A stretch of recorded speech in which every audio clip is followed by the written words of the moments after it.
Aujourd'hui, l'homme libre qui libère. Ce qu'il fait, ce qu'il est et ce qu'il peut faire pour te rendre réellement libre. Deuxième partie.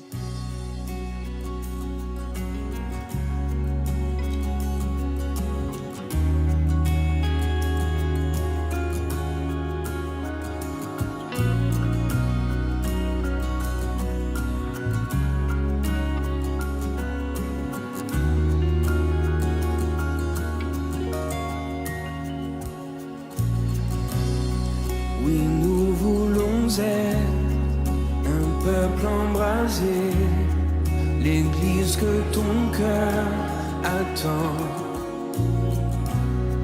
Viens briser nos chaînes, détruis notre orgueil. Seigneur, fais-le maintenant. Nous voulons être. Oui, nous voulons être un peuple embrasé, l'église que ton cœur attend. Viens briser nos chaînes, détruis notre orgueil. Seigneur, fais-le maintenant. Notre Père plein de bonté, nos cœurs à toi s'abandonnent. Pour ce monde que tu as tant aimé, Seigneur, voici nos couronnes. Esprit de Dieu, Esprit de Dieu vivant, souffle du nord, souffle du sud, souffle de l'est, souffle de l'ouest, Esprit de Dieu, Esprit de Dieu vivant, souffle des quatre vents et descend sur nous. Envoie ta puissance. Envoie ta puissance, rends-nous les témoins d'un royaume qui se répand.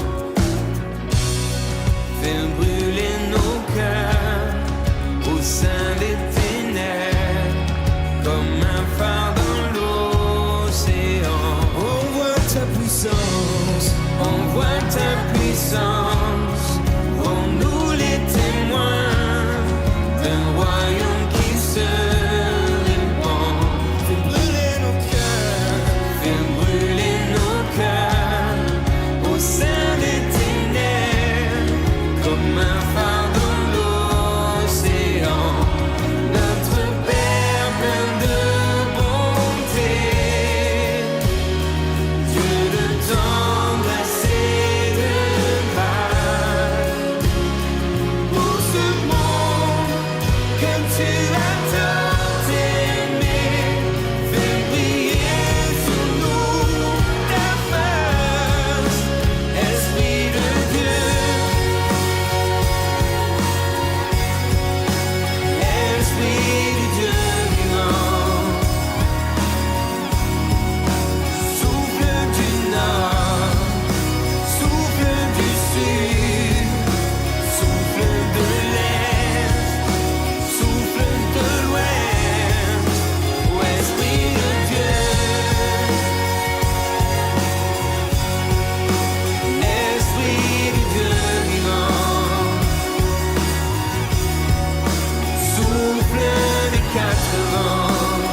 tous aujourd'hui qui écoutez une nouvelle saison de l'Évangile Notre Espoir pour que vous et moi puissions expérimenter la liberté de l'âme.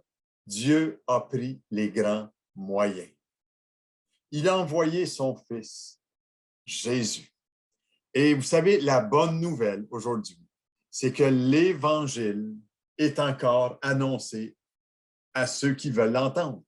Et j'aimerais tout de suite aller dans le vif de ce texte-là de l'Évangile de Luc, chapitre 4, verset 14 encore, que nous allons faire cette lecture. Jésus, revêtu de la puissance de l'Esprit, retourna en Galilée et sa renommée se répandit dans tout le pays d'alentour. Il enseignait dans les synagogues et il était glorifié par tous.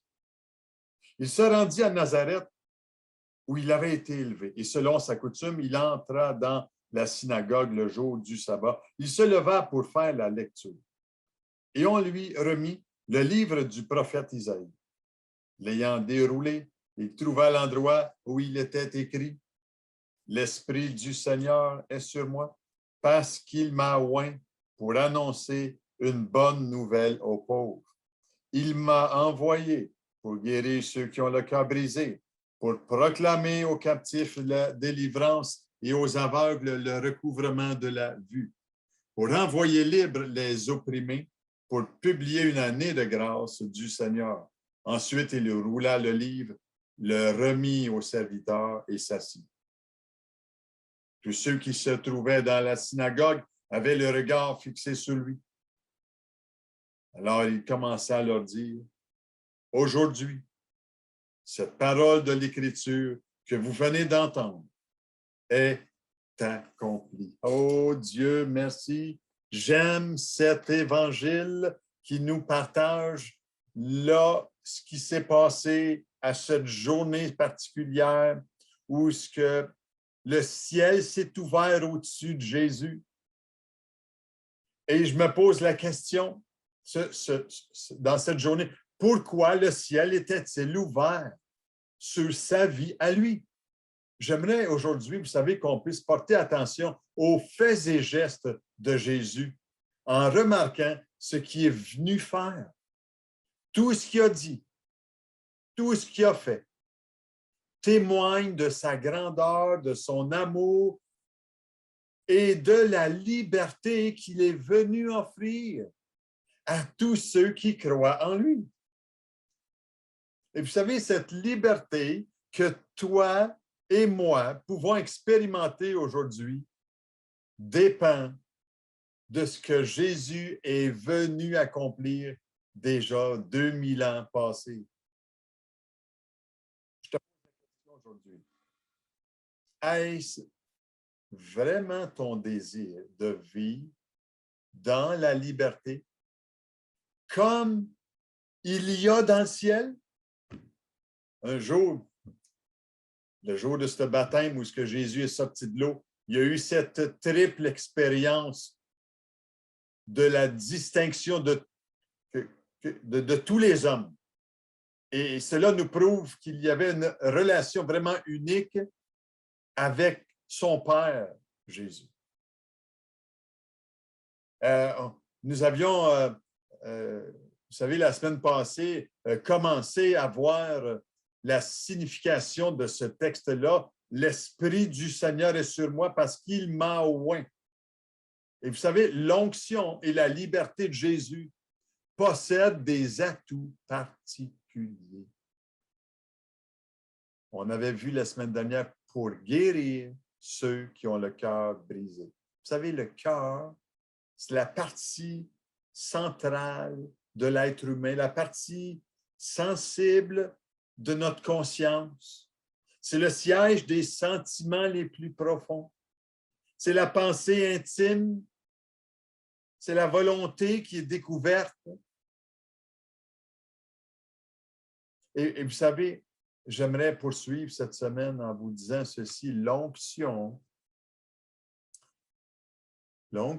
qui était sur Jésus Il est venu offrir à tous ceci. Il est venu annoncer une bonne nouvelle. Moi, j'ai besoin d'entendre des bonnes nouvelles dans notre génération. Il est venu, Jésus dit dans ce texte-là, annoncer une bonne nouvelle aux pauvres.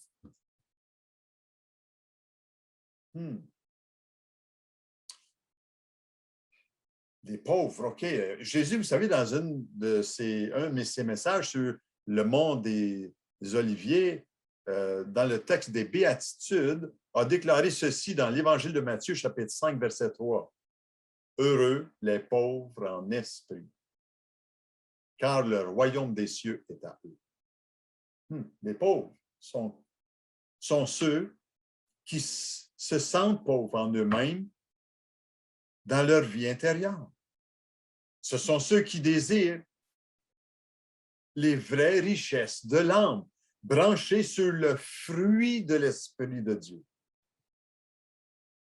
Les pauvres, ce sont ceux qui sont capables de marcher dans l'humilité en s'éloignant de toute forme de prétention et d'orgueil.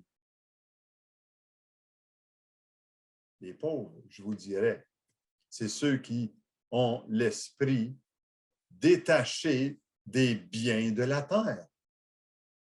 Et vous savez, les personnes qui prennent au sérieux ces paroles, j'aimerais vous dire, le royaume des cieux est à eux, nous dit Jésus. Et vous savez, l'onction et la liberté du Fils de Dieu est d'annoncer la délivrance. Il dit, Jésus de lui-même, il m'a envoyé, le Père, pour proclamer aux captifs la délivrance. Vous savez, c'est une chose de se reconnaître en ayant un esprit pauvre et qu'on n'est pas le centre de l'intérêt de l'univers. Mais Jésus a été envoyé pour délivrer. Il y a une promesse ici qui s'applique à ceux qui croient en lui, dans son contexte dans lequel Jésus parle ici. Il parlait des captifs de son peuple qui avait été déporté en Babylone. Et pour le peuple juif, c'était une réalité. Des captifs, ils savaient qu'ils étaient captifs des gouvernements romains de l'époque.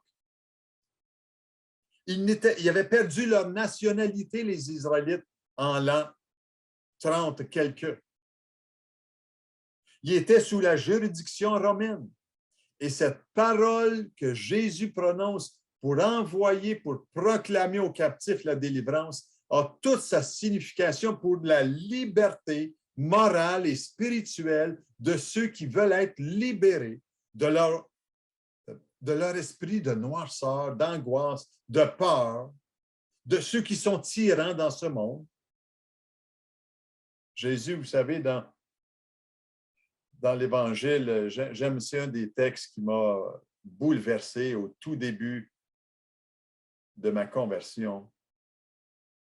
Jésus a dit à ceux qui avaient cru en lui, « Si vous demeurez dans ma parole, vous êtes vraiment mes disciples. Vous connaîtrez la vérité, et la vérité vous rendra libre. » J'avoue que j'avais besoin d'une liberté de l'âme. Et il continue dans l'Évangile de Jean, chapitre 8, verset 36, en disant, « Si donc le Fils vous rend libre, vous serez réellement libre. » Oh Dieu, merci. Il m'a rendu libre. Mon cœur est libre. Je ne suis plus captif du passé. Je ne suis plus en train de subir les mauvais traitements des décisions que j'ai prises dans le passé. Non. Je ne suis plus en train de subir le rejet de mes proches. Non. J'ai été accepté par quelqu'un qui m'a libéré. Troisième chose aujourd'hui que j'aimerais vous partager. L'onction et la liberté du Fils de Dieu a pour but de donner la vue à ceux qui sont aveugles. Cette parole, vous savez, présente une très, très belle promesse. Le Seigneur a accompli spirituellement et physiquement le recouvrement de la vue à plusieurs de son temps. Et vous savez une chose? Nous pouvons être aveugles concernant le chemin de la vie et notre destinée éternelle. Nous sommes aveugles quand nous voyons, on ne voit pas l'état de notre cœur endurci. Ou bien nos pensées qui sont confuses face à l'éternité, face à l'au-delà, face au ciel que Dieu veut ouvrir au-dessus de notre vie. On est aveuglé quand notre attitude n'est pas empreinte d'amour, de patience, de paix, de joie, de maîtrise de soi. Vous savez, au temps de Jésus, les gens religieux, Jésus les a condamnés d'une façon catégorique. Il les a appelés des hypocrites. Ils connaissaient la loi, mais pas ce qui est juste, pas ce qui est plein de miséricorde. Et ils n'étaient pas fidèles à Dieu non plus. Et Jésus leur reproche leur aveuglement dans l'Évangile de Matthieu, chapitre 15, verset 14. Il leur dit cela, laissez-les, ce sont des aveugles qui conduisent des aveugles. Si un aveugle conduit un aveugle, ils tomberont tous deux dans une fosse. Wow! Vous savez, j'étais autrefois aveugle. Et je me laissais conduire par des aveugles. Mais j'aimerais vous dire aujourd'hui, j'ai une bonne nouvelle. J'ai une bonne nouvelle pour vous parce que l'onction et la liberté de Jésus possèdent des atouts extraordinaires. Et vous savez, on va continuer. J'ai une petite annonce pour vous en ce qui concerne le parcours Alpha que nous présentons au Centre chrétien d'Amqui. Et on revient à bientôt. Nous voulons vous inviter au parcours Alpha qui se tient les mercredis soirs à 7 heures. À partir du 15 septembre jusqu'au 24 novembre, il nous fera plaisir de vous recevoir ici au 6 rang Saint-Paul ou bien sur Zoom si vous aimeriez avoir le contact pour vous inscrire. Veuillez m'écrire à l'adresse de Denis Lavallée @globetrotter.net. Il me fera plaisir de vous placer sur la liste d'inscription. Et si vous venez en présentiel, vous allez pouvoir participer à un beau petit groupe où vous pourrez poser vos questions face à l'Évangile. Et vous savez, ce parcours se veut de pouvoir avoir des questions sur la vie, le sens de la vie, sur l'Évangile, sur la foi, sur l'espérance et sur la personne de Jésus, justement. Fait qu'on vous invite à ce parcours. Il est encore temps de s'inscrire parce que nous faisons à plusieurs autres saisons ce parcours aussi. Et plusieurs ont été bénis de ce parcours. Merci. Nous avons tous quelqu'un comme ça dans notre vie. Ce voisin que nous croisons chaque jour sur le palier. Ce collègue que nous voyons au bureau tous les jours. Ou ces amis que nous retrouvons de temps en temps. Nous aimerions qu'ils puissent connaître l'amour de Dieu. Comment le partager? Où commencer? Nous savons au fond de nous que cela nous coûtera de nous ouvrir et partager notre foi. Cela demande du temps, de la vulnérabilité, un sacrifice. On risque de se faire rejeter. Mais c'est notre appel d'ouvrir nos vies et de partager Christ avec les personnes qui nous entourent. Parce que c'est uniquement en nous ouvrant que nous créons l'espace pour des conversations honnêtes. Un espace où les gens peuvent être eux-mêmes et se pencher sur les sujets importants de la vie avec des personnes de confiance. C'est pour cela que nous organisons Alpha. C'est un parcours de plusieurs semaines où vous pouvez inviter vos amis à explorer les questions de la vie autour d'un repas. C'est l'occasion d'inviter ces personnes dans une conversation honnête sur la foi. Lorsque c'est difficile de trouver le bon moment, ou les mots, ou le courage, vous pouvez simplement les inviter. Alpha. Qui inviteriez-vous ?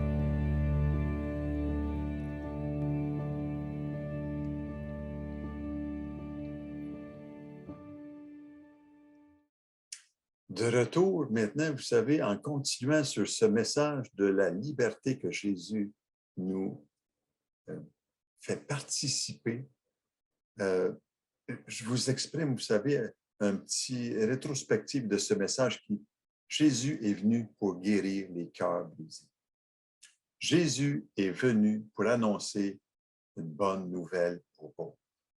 Jésus est venu pour envoyer libres les captifs.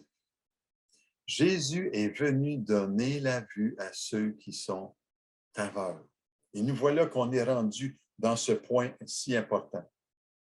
L'onction et la liberté que Jésus possède a comme but de renvoyer libres ceux qui sont opprimés, ceux qui se sentent écrasés par les circonstances de la vie, ceux qui se sentent oppressés par un esprit d'abattement, qui sont brisés dans leur vie par ce qu'ils vivent, qui sont gênés, qui sont timides, qui sont angoissés. Jésus est venu renvoyer libres ceux qui sont opprimés. Et vous savez une chose, je vais vous parler franchement. L'ennemi, le diable, n'a aucun remords quand il oppresse quelqu'un. Quand il y a une pression tellement forte qu'on en est captif. Il est celui qui rôde, qui rugit comme un lion qui cherche qui dévorer. La Bible me dit ceci comme conseil, résistez-lui dans la foi en Jésus. Parce que Jésus est venu pour relever ceux qui sont captifs, ceux qui sont opprimés. Il est venu pour restaurer notre vie. Il est venu pour rétablir une communion avec Dieu le Père. Il est venu pour libérer les cœurs. Il est celui qui nous accueille, qui nous soulage, qui nous guérit. Quel privilège que nous avons d'entendre la bonne nouvelle encore. Et vous savez, cette onction que Jésus dit, revêtu de la puissance de l'Esprit, il a dit, l'Esprit du Seigneur est sur moi parce qu'il m'a envoyé pour proclamer, et là, c'est le dernier point aujourd'hui, une année de grâce du Seigneur. En d'autres mots, ce que Jésus veut dire en année de grâce, il veut déclarer un temps où la grâce agit. Et j'aimerais vous dire, cette grâce agit encore, puis elle est disponible. Pourquoi il utilise une année de grâce ici, le Seigneur? C'est que dans le langage grec du temps et dans l'histoire juive de l'Ancien Testament, cette année toute particulière était appelée une année de jubilé. Cette année arrivait à tous les 50 ans dans l'histoire. Et c'était une année de joie totale pour tout le peuple, parce que le travail cessait. C'était une année de congé, imaginez-vous. Les esclaves étaient rendus à la liberté. Les dettes étaient acquittées pour tous. On remettait les compteurs à zéro. Les prisonniers étaient libérés de leur sentence, puis étaient levés.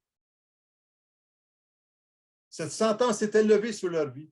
Et ainsi de suite, il y avait une année de liberté. Et cette année que Jésus ici était une année, une image du règne de Christ qui devait venir aussi. Une année de grâce, un temps de grâce. Et ça avait une grande signification aux oreilles des auditeurs du peuple d'Israël à l'époque. Vous savez, Jésus déclare un temps favorable pour vous et moi encore. Aujourd'hui, ce temps favorable est à notre disposition. J'aime ce que Tommy Tenney, un prédicateur, a dit. Il a dit, le but de l'onction du Fils de Dieu n'est pas de gagner l'estime des hommes, mais celle du roi. Une petite illustration pour vous, en continuant, il y avait un haut placé de la classe des gourous en Inde qui était troublé à cause du progrès de la foi chrétienne au sein de son peuple. Puis un jour, il a décidé de faire tout en son pouvoir pour balayer de la carte tous les croyants du pays. Il y avait un plan. Il voulait préparer une brochure qui présenterait les faiblesses et les défauts de Jésus-Christ. Et il voulait exposer les erreurs de ceux qui placent leur foi en lui. Et il voulait distribuer cette brochure parmi le peuple. Et il s'est mis à la recherche. Et ça lui a pris du temps, 11 ans, où ce qui avait soigneusement étudié le Nouveau Testament, scruté ce qui avait été écrit, en s'appliquant à trouver des contradictions entre le caractère, les paroles et les enseignements de Jésus-Christ. Mais il en a trouvé aucune. Il a échoué dans sa recherche sérieuse.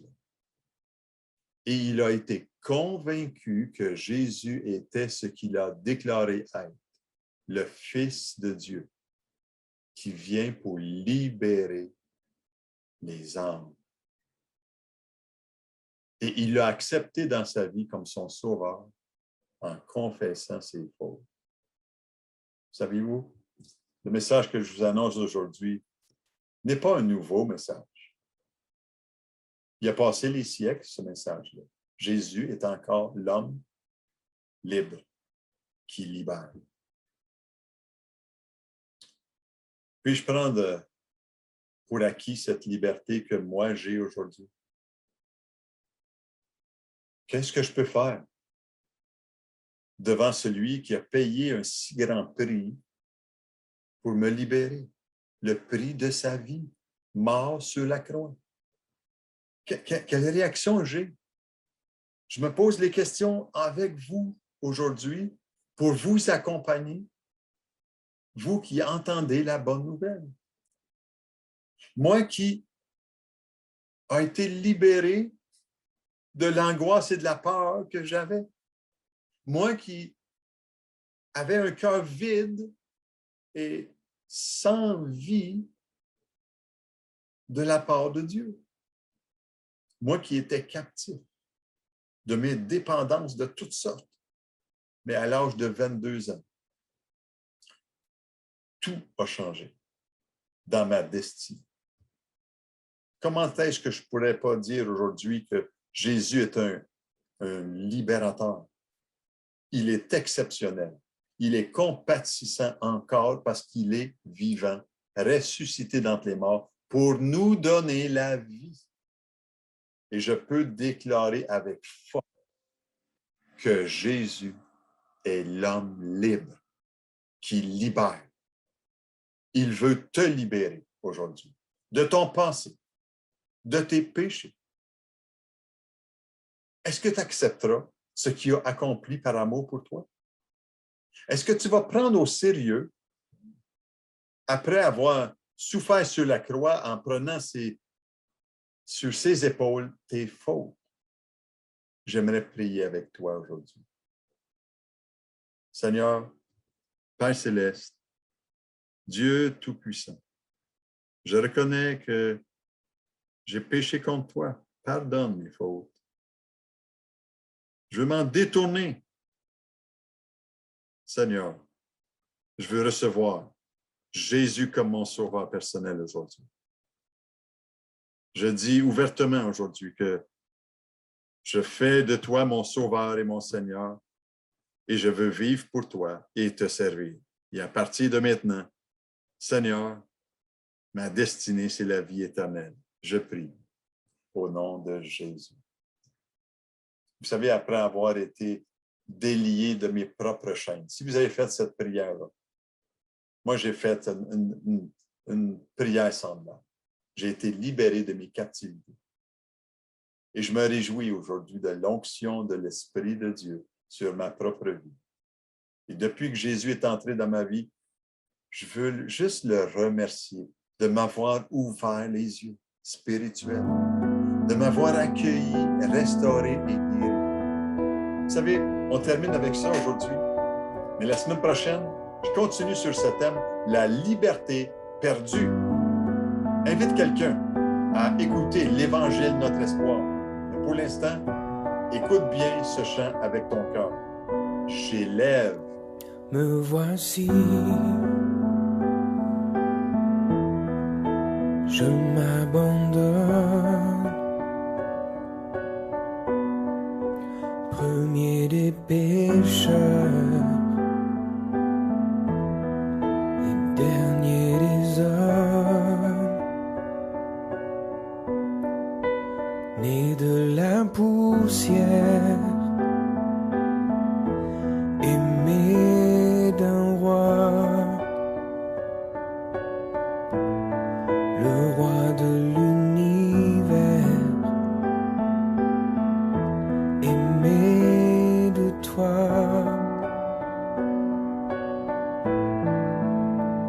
À genoux, mon cœur se noie quand je contemple la croix et j'élève les mains pour lesquelles tes mains furent transpercées et j'élève mon cœur pour lequel ton cœur dut s'arrêter et j'élève ma voix, le fruit de mes lèvres comme un chant d'amour pour toi.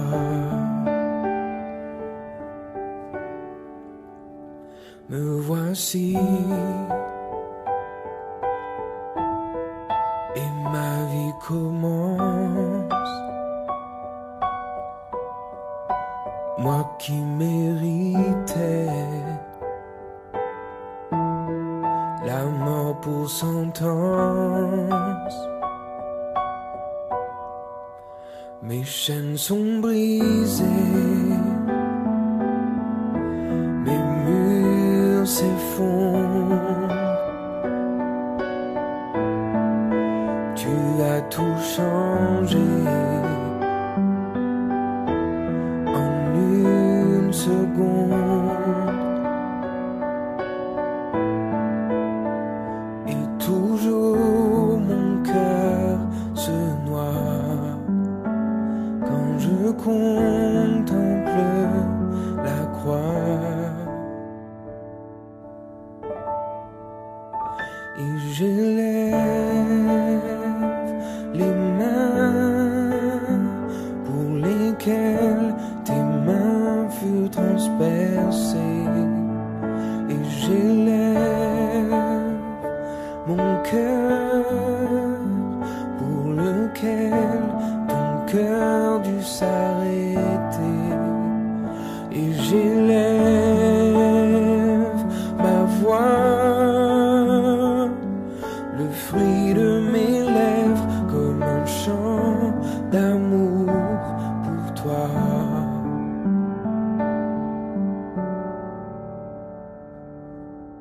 Ce n'est plus moi qui vis, ce n'est plus moi qui vis, ce n'est plus moi qui vis, c'est Christ qui vit en moi.